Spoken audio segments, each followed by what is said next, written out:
we're starting chapter 6, and the first section, 6.1, is on solving quadratic equations by factoring. And you're going to see we actually kind of already did this in an earlier chapter. It's just the strange way this book is organized. We had to teach you this before we actually got to this section. Weird. Alright, so what we have here, y equals x squared minus 2x minus 3. This is a quadratic function. And we've been dealing with that in the last chapter, chapter 5. You'll remember we graphed these, for instance. And in fact, let's do that right now. I want to graph this because it's going to help us make a connection with quadratic equations and quadratic functions. So if we were going to graph this, this is in general form. So you wouldn't be able to tell the vertex right away. You could complete the square with this, or you could use our favorite, the negative b over 2a. Why don't we do that? So to get the x value, we need to do negative b over 2a. So that's negative, the b value is negative 2 over 2, the a value is 1. So we get negative negative 2, which is just 2, and 2 times 1 is 2, so we get 1 as our x value. Now to get our y value, you could use that other crazy formula, which I don't remember, or you could plug 1 into all the x's. So we get 1 squared minus 2 times 1 minus 3. That equals 1, take away 2, take away 3, which equals negative 4. So our vertex is at 1, negative 4. And I guess I could write that. Vertex is at 1, negative 4. Does this thing face up or down? Well, it has an a value of 1, positive 1, so it faces up. And an a value of 1, that's great. It's congruent to the mother function. So I can use step pattern if you know how to use it. We go over 1 and up 1, over 1 and up 3, over 1 and up 5, and over 1 up 7 will be off the grid. So we'll stop there. And then by symmetry, we can do this. And I'm hoping you're kind of looking impatiently at this video and saying, we already know all this. Why is he doing this? But just give me a second. Okay, that's terrible. But anyway, you get the idea. Now, the most important part of the graph for today, since we're going to start talking about quadratic equations, is the x-intercepts. So where are the x-intercepts? It's where the parabola crosses the x-axis. So there's one x-intercept here, and there's one x-intercept there, right? So I'm just going to actually write that down, that the x-intercepts are at, so where are they? This one's at negative 1, 0, and the other one is at 3, 0. Nice. Now, having done all that, we can finally make the connection between quadratic functions, which we've already talked about, and quadratic equations, which this chapter is all about. Basically, they're very, very similar. The only difference is, with a quadratic equation, you see this y equals x squared minus 2x minus 3? Here's an example of a quadratic equation. X squared minus 2x minus 3, it's exactly the same as this, but instead of making it equal to y, I make it equal to 0.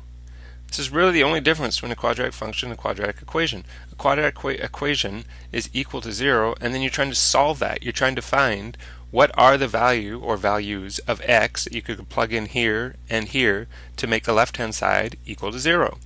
Okay, now how does this relate to the parabola here? Well, if you think of it for a second, these x-intercepts right here, what's the y value of every single point on the x-axis? All these points along here. We've talked about this a whole bunch of times. If you're looking for the x-intercept, you make the y value 0. Oh, so if I was to make this y value 0 and solve, I would get the x-intercepts. But what I've done when I put that 0 in there is I've made it into a quadratic equation. So this is the relationship between quadratic functions and quadratic equations. They're basically the same thing, except one has y equals, and it's a whole infinite number of points, and one has 0 equals, and then we're just looking for the x-intercepts. So one way that you could actually solve a quadratic equation of this form right here is you could graph the associated quadratic function and then find the x-intercepts. So if I said solve this quadratic equation right here, one way you could actually solve this is to say, alright, I'm going to change this into x squared minus 2x minus 3 equals y.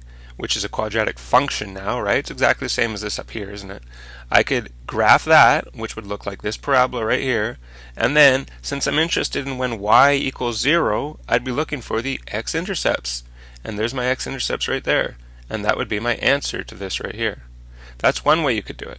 The other way you could do it, and believe me, this will be the way you usually do this, is you could do it by factoring. So let's try that. Let's try factoring this quadratic equation right here. So this is a simple trinomial, and this is the thing we've already done before. If you factor this simple trinomial, you're going to get two binomials, still equal to 0, has to be x and x to get that x squared, two numbers that multiply to 3 and subtract to 2. That's 3 and 1. Drag down the minus sign. A negative times a what equals that negative? A negative times a plus. So what we have found right here are two factors. These are factors right here. Yeah? And now I need to remind you of the zero product property, which I know I've mentioned before. I'm going to do it again right now. Basically, the zero product property comes into play when you have two things, or more than two, I suppose, but let's just stick with two. If you have two things that are multiplied, product, right, and you get 0. Okay, what do you know about the two things if they multiply to get 0? Well, if two things multiply and get 0, then, I guess I should say if A times B equals 0, then either A equals 0, or B equals 0, or both of them equal 0. You can put A equals B equals 0. In other words, they're equal to each other and they're both equal to 0. Right? That's the zero product property. Now, this only works with 0. If we had A times B equals 8, can you say anything about A or B? No, you can't say anything. A could be 2 and B could be 4. A could be 8 and B could be 1. A could be 0.5 and B could be 16. You don't know anything. In fact, the only thing you know is that neither one of them is 0, but that doesn't help us at all. So the zero product property only comes into play when the two things multiply to 0. Well, in this case, if we go back here now, we have two factors that multiply to 0. So either the first one, x minus 3, equals 0, or the second one, x plus 1, equals 0, or both of them equal 0. Now, what would make the first one equal 0? Very simple equation to answer here. We get x equals 3. To solve this one, subtract 1 from both sides, x equals negative 1. So we get the answers x equals 3, and x equals negative 1. Hey, take a look up here at what our x-intercepts are. X equals 3, there it is. X equals negative 1, there it is. So you can see that you could solve this in two ways. You could either graph and find the x-intercepts. It takes a little longer, I don't recommend it. Or you could factor to find the x-intercepts. And that seems like a better plan to me. So here's how to solve the quadratic equations by factoring. Set the equation equal to 0, right? You have to make sure it's equal to 0. If it's not equal to 0, you got to move some stuff around to make it equal to 0. Factor the non-zero side. Of course, you're not going to factor the side that has a 0 on it. You're going to factor the other side. I factored this side right here. Use the zero product property to solve each factor. That was this step. I set them both equal to 0. Both of the factors I set equal to 0. Reject extraneous roots. So you're going to get some answers sometimes that really aren't answers at all. This will usually happen when you have fractions. And number 5, check your solutions. So one thing here with this word roots, these answers that you get, for example right here, the 3 and the negative 1, these are called roots. They're also called solutions. And I think just a couple minutes ago I said that you could also call them, or I mentioned them as zeros. They're technically not zeros. What zeros are when you solve, I mean, we're really splitting hairs here, but if you solve a quadratic function, if you graph it, and you find the x-intercepts, like we did right here, we found the x-intercepts, then these x-intercepts are also called zeros. And that kind of makes sense, right? Because the reason it's called zeros is because the y value at that point is zeros. It's kind of like we put 0 into the y. So these two points here are called x-intercepts, or zeros. That's with a quadratic function. And with a quadratic equation, when you get your answers, they're called roots or solutions. Now, you're going to hear me sometimes call these zeros. I just mess it up sometimes. I'd probably even call these solutions sometimes. But if you want to be really, really, really accurate about it, zeros are x-intercepts, roots are solutions. Okay, let's try a few. Okay, first question. Remember, we have to set it equal to 0. So this isn't equal to 0. You need to move either both things here over to the right, or you need to move this 20 over to the left. Which one should we do? We should move the 20. Is it because there's only one thing on that side? No. It's because we want this leading coefficient. We want the x squared to have a positive coefficient. So we should leave that there and leave the negative 7x. But we should bring the 20 over. So it should be minus 20 equals 0. Okay, now we're ready to factor. Uh-oh, what kind of factoring? Bobby Bridge. So we're looking for two numbers that multiply to 60. 3 times 20 is 60. Remember, you need to be able to factor in this course. 3 times 20 is 60. We're looking for two numbers that multiply to 60 and subtract to 7. 1 times 60, 2 times 30, 3 times 20, 4 times 15, 5 times 12, 6 times 10, 7, 8, 9, 10. That's it. Which one of those subtract to 7? I believe it is this one right here, isn't it? So we're going to decompose that middle term. Keep the first one the same. We're going to put these numbers in. It's going to have to be minus 12x plus 5x to get the negative 7x, and then minus 20 equals 0. Pair them up. Greatest common factor of the first two is 3x. You're left with x minus 4. Greatest common factor here is 5. You're left with x minus 4. Great, it worked because we have the same thing in both, which is x minus 4. And then we have 3x plus 5 equals 0. Awesome. So now, zero product property. If this factor times this factor equals 0, then either the first factor equals 0 or the second factor equals 0. What would make this one equal 0? Well, if you add 4 to both sides, you'll get your answer. X equals 4. What would make this one equal 0? Two steps here. You got a minus 5 first.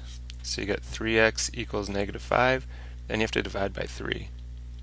Let's keep it as a fraction. X equals negative 5 over 3. So we have our answers. X equals 4 and negative 5 over 3. We don't have to worry about extraneous roots because there's no fractions and there's no square root signs or anything. And you could check them if you want. I don't feel like it. Well, I'll check the first one just to show you that it works. Put 4 in here. 4 squared is 16, and 3 times 16 is 48. I'll just write that down, 48. 7 times 4 is 28, and 48 minus 28 is 20. So we know that one worked. I don't want to try the negative 5 over 3. It's going to be too much work, too much time. We don't have time for that. Alright, you do though. Do it on your own. So next one, 2x squared equals 4x. We want to make this equal to 0 again. So which one should you move? We want to keep that x squared positive. So don't move this over to the right. I mean, it'll still work, but you're making your life more difficult.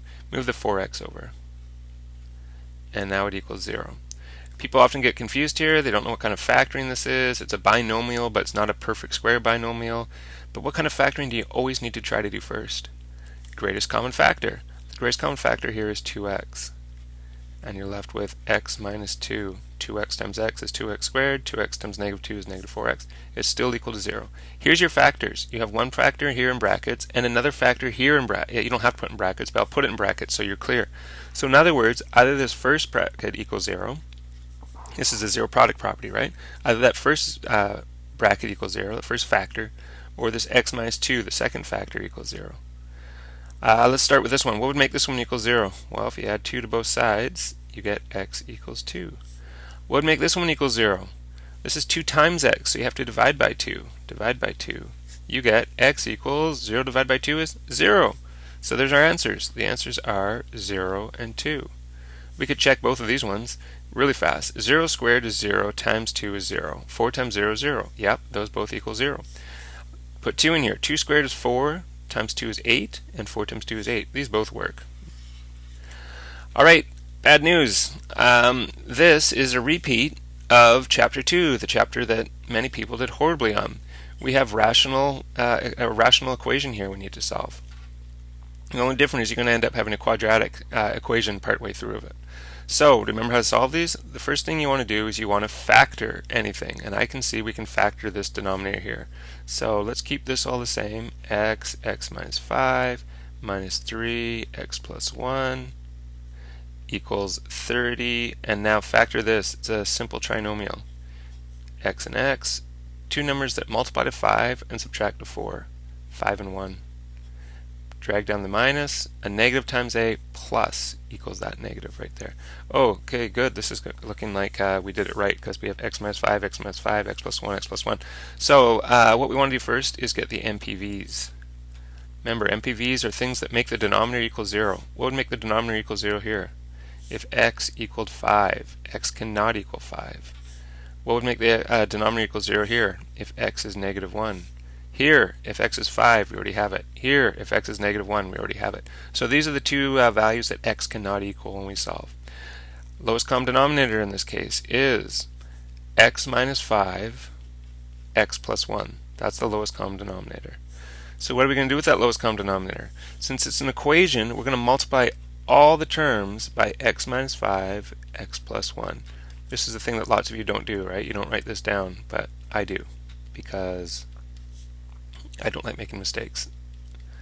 Okay, so in the first one here, we can cross out the x minus 5s. Remember, you should have no fraction after this, otherwise it was a waste of time. You need to get rid of the fraction. That's why we're doing this. So what we're left with is x times the x plus 1 minus. Okay, in the second one, we can cross out the x plus 1 and the x plus 1. So you're left with 3 times x minus 5 equals, in the third one, the x minus 5 crosses out the x minus 5, the x plus 1 crosses out the x plus 1. We're just left with 30. Nice. Okay, let's do some mountains here and some mountains here. So x times x is x squared, x times 1 is 1x, or just x. Negative 3 times x is negative 3x, and negative 3 times negative 5 is plus 15 equals 30. Okay, we can combine some terms. X squared, x take away 3x is negative 2x, and then we have plus 15, but we also have this 30 over here, and we want it to be equal to 0. So let's bring the 30 over, right? We're minusing 30 and minusing 30. So you get minus 15 equals 0. That's what we want. We want it to be equal to 0. Now we factor. So this is simple trinomial. We're looking for two numbers that multiply to 15 and subtract to 2. Two numbers that multiply 15 and subtract to 2 are 5 and 3. Bring down the negative. A negative times a plus equals that negative right there. Here's our two factors. Using the zero product property, the first factor equals 0, or the second factor equals 0, or they both equal 0. What would make this one equal 0? If you add 5 to both sides, you get x equals 5. What would make this one equal 0? If you subtract 3 from both sides, you get x equals negative 3. So the answers are x equals 5 and x equals negative 3. And you could check them, but that'd be a lot of work. But if nothing else, make sure you look at your MPVs. If I look at my MPVs, I see that x cannot equal 5 and x cannot equal negative 1. What? X can't equal 5? Boom. Reject this one. It's an extraneous root. This is your only answer. And then if you wanted to, you could check it by plugging it in here. Okay, so don't forget about your MPVs. And hopefully you kind of remember these rational equations. I know that gave some of you fits in Chapter 2. Last question. Write a quadratic equation with the solutions 3/4 and negative 1 over 5. So it's kind of like we're starting with here with two solutions, and we have to work our way back up to the original question up here. So how do we do that? Well, let's kind of use this one here as our model. If we started down here, the first thing we could do is, instead of having x equals 4 and negative 5 over 3, we could write x equals 4 and x equals negative 5 over 3. So let's do that down here. Instead of writing x equals 3/4 and negative 1 over 5, I could write x equals 3/4 and x equals negative 1 over 5. Okay, let's go back up here and see what we did next. The next thing we did is we made it so it's equal to 0, right? We don't want it to be x equals 4, we want it to make it equal to 0. So how would we do that? Well, one thing you could do here to make it equal to 0, since we have fractions, is we could multiply everything by the lowest common denominator, which is 4. Multiply this side by 4, multiply this side by 4. So these cancel. You've got 4x equals 3. But we said we want it to be equal to 0. So let's move the 3 over now. 4x minus 3 equals 0. Same sort of thing here. Let's get rid of this fraction by multiplying by 5. 5's cancel. You have 5x equals negative 1. But we want it to be equal to 0. So let's add 1 and add 1. You get 5x plus 1 equals 0. Okay? So now we've gone all the way back up to here, and we have one thing equal to 0, one factor equal to 0, we have another factor equal to 0. So the next thing we just said is that we multiplied those things and said it's equal to 0. So let's do that. We're going to take the 4x minus 3, we're going to multiply it by the 5x plus 1, and we're going to say it's equal to 0. Alright, and then you could stop here, but what I'll say on a test or whatever is make sure it's in general form. So this isn't in general form yet. We need to do some mountains and valleys, and that would have been the last thing we would have done up here. Right, once we got to here, if you do mountains and valleys, you'd end up back at this highlighted thing up here. So let's do that. So we're going to do this times this, this times this, this times this, and this times this. So we have 4x times 5x is 20x squared. 4x times 1 is 4x. Negative 3 times 5x is negative 15x. And negative 3 times 1 is negative 3, and it's equal to 0. You can combine those terms. So our final answer, 20x squared minus 11x minus 3 equals 0. This is a quadratic equation in general form, and if you were to solve this by factoring, basically you'd just be doing all the steps backwards here, you would get the solutions x equals 3 over 4 and x equals negative 1 over 5. Alright, that's the end of this video. Remember, if you have any troubles with factoring, you need to get those troubles dealt with immediately. She knows she's got everything that a woman needs to get a man. Yeah, yeah. How can she lose with the stuff she used? 36, 24, 36. What a winning hand, 'cause she's a big house.